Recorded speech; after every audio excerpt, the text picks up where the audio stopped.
Carlos, how are you? I'm good, man. I'm good, thank you. It's been a few minutes since your fight. How are you feeling? I'm feeling amazing.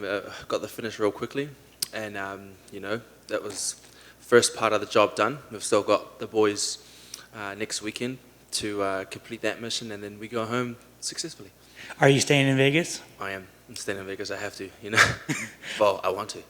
I was kind of going to ask on that. Did you try to get on Izzy's card, or did it just kind of like line up differently? Yeah, we tried to, because I like the crowd. I love the crowd, and I feed off the crowd. And tonight was, I guess I kind of just imagined that the crowd was there. Well, the crowd was there, but just a little smaller. But that's fine. You could hear my teammates, and it's good to hear them. So yeah. A lot of fighters have a different opinion, but when you're fighting with your teammates and you're backstage, do you get really nervous for them? I do. Yeah, I get really nervous as well. I mean, you feel like, sometimes you can't even sleep just because you're worried about this and that. But yeah, it's just how it is. You all train together. You bleed together. So yeah. Quick win tonight. What was the game plan going into the fight? Well, the game plan was I hadn't slept very much at all, and just trying to get over the whole, yeah, as you can tell. But again, I'm so privileged that I was able to get the finish pretty quickly. And yeah, the game plan was pretty much just to try and keep my range with him, and yeah. That's all I'm going to share, man. That's all I'm going to share because, in the future, the guys will use this against me. I'm smart. Very great. That's very smart. Last time you were at the Apex, you lost. It was your first professional loss. Did it feel good to get that win back in the Apex? Yeah, 100%. And, I came back here, I thought this was going to be the haunting, but, we got that win and we got that over us. So, I love the Apex, man, and it proved that it loved me too. When would you like to return, and is there anybody in mind that you would like to fight? At the moment, we haven't thought about that just yet, but I'm pretty sure the guys higher up will figure that all out, and once they send the cheese and stop being a tease, then I'll get in there. But hopefully, I'm not injured or anything. I didn't hurt myself, so I'm pretty sure I can get in as soon as I can. But I'd like to work. I mean, again, I'm new to the sport of MMA, but I'm coming up real fast. So I know that a lot of the light heavyweight division, the 205ers, are watching me, and they have been on my socials. They've been, they're keeping an eye, and who wouldn't? So I'm making sure I'm doing what I need to do. I'm working on every aspect of my game. I'm a student of all sciences. Where did your nickname come from? The Black Jag, or the Ladies' Night. Which one? Black Jag. Now, well, Black Jag was something that I grew up because I love Jaguars, Black Jaguars, and I grew up with that name. Playing the PlayStation, pretty much everything results to being a kid, and having that as your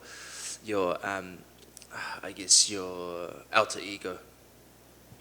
Gotcha. And then finally, this is kind of silly, but you're on the list of the best looking UFC fighter. I just wondered if you have seen that all in your comments or all the lists. I've seen it floating around, but hey man, I've seen a few good-looking guys, around here, and I don't know. It's hey, each to their own. Whatever. I try to look good. You know what I mean? I'm not gonna lie. I wake up, I look after myself, and you look good, you feel good. Absolutely. Congratulations. Thank you.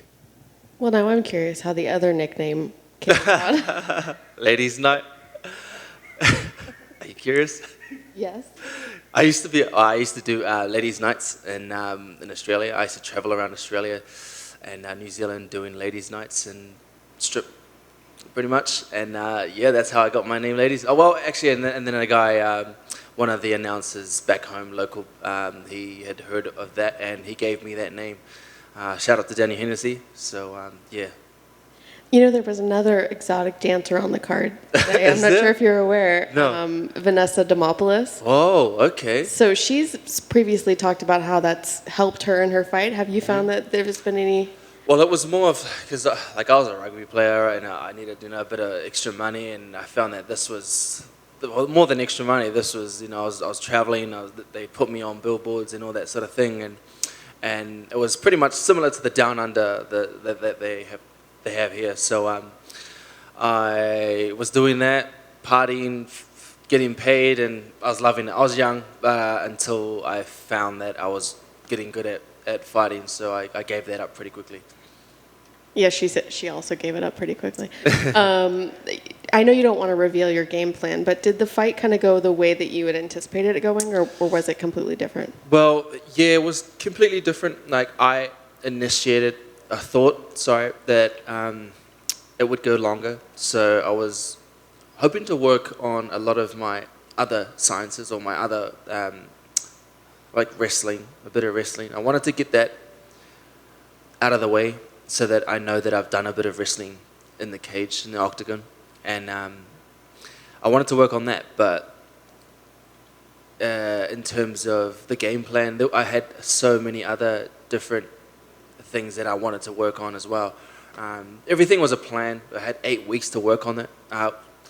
And fortunately, it was just this one that came out of the bag and got that win. I knew that he was going to drop his hand at that point, and I baited him in with jabbing him to the chest so that he would drop that hand.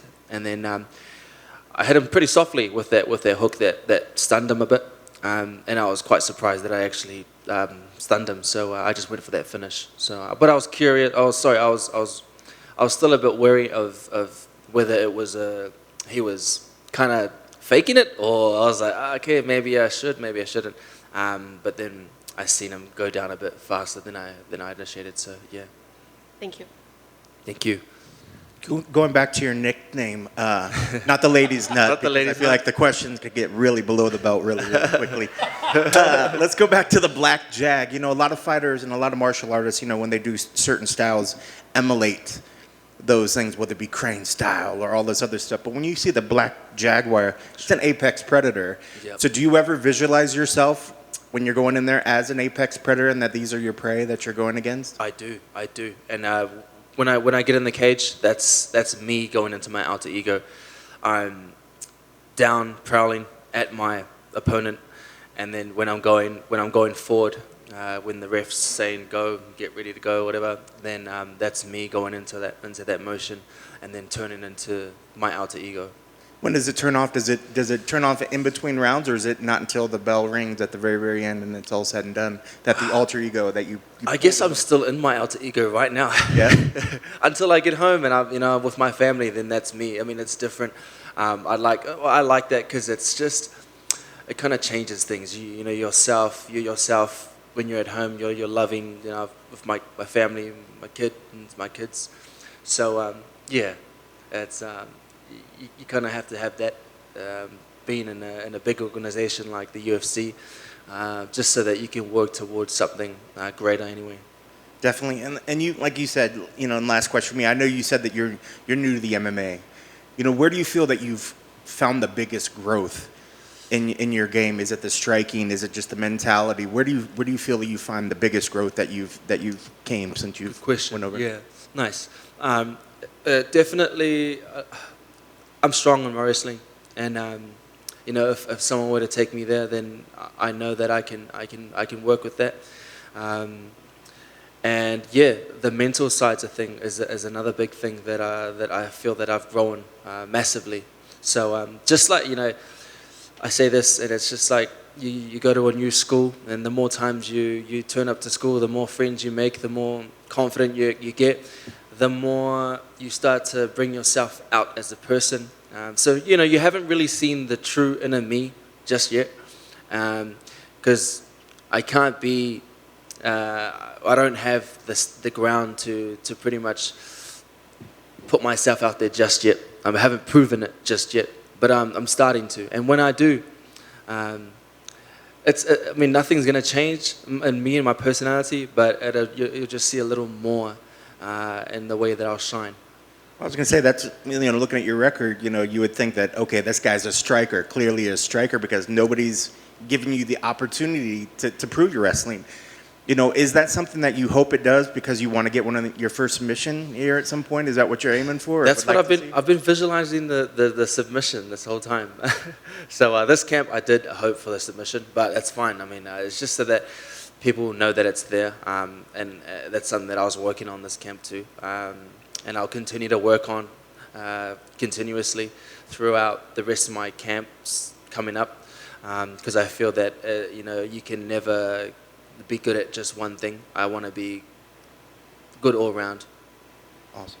Well, congrats on the victory. Thank you very much. So what do you prefer, black jag or lady? Whatever you want, man. That's not whatever I want. What do you want? I know you want to say ladies' night. Depends on the moment. On the moment. It's Saturday night. I'm going to Mandalay Bay, Las Vegas. No, I like black jag. It's ladies' night is a bit like what? So yeah, black jag is nice because it's my alter ego. It is my alter ego. So yeah. All right. Thank you. Thank you. I appreciate you. Thank you.